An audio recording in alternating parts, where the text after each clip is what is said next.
Hello friends,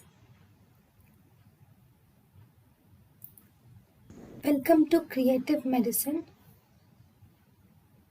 In this lecture, we will learn about Investigations in pelvic inflammatory disease. On pelvic inflammatory disease, first we should do urinary pregnancy test. Second, microscopy of the discharge should be done where you see increased WBC are seen. In complete blood picture, WBC is increased. Increased C-reactive protein is seen.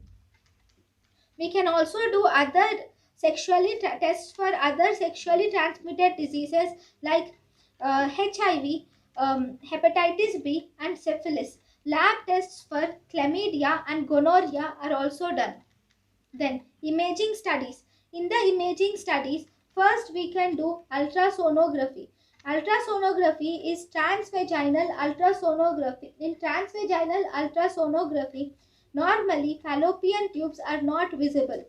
In acute inflammation, fallopian tubes will be swollen, inflamed, and occluded distally, and thus fallopian tubes are visible.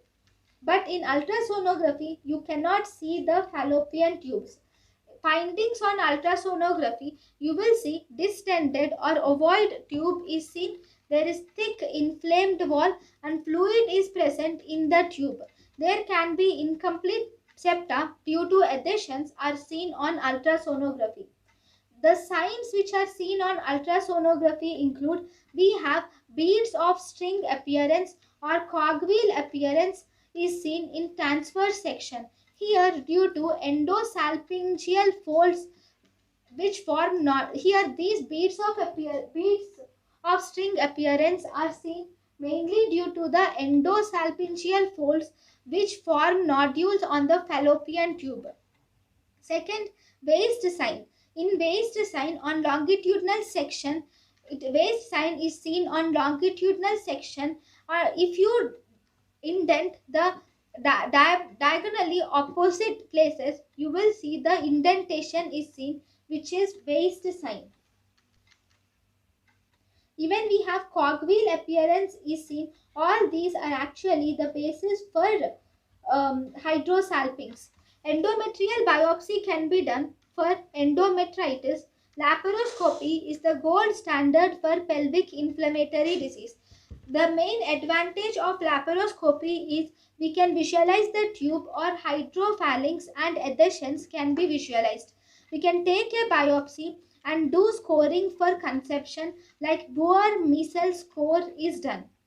In 10%, Here Boer measles score is done, and in 10% of the cases, females with pelvic inflammatory disease have perihepatitis, causing right upper quadrant pain. Due to perihepatitis, adhesions are seen between the liver capsule and the anterior abdominal wall. So this will result in violent string adhesions, which is called as Fitzhugh-Curtis syndrome, which is seen in both chlamydia and gonorrhea.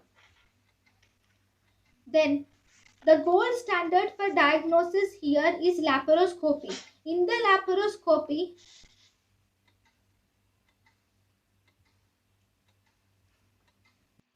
management in the laparoscopy we will visualize the fallopian tube and hydrosalpinx.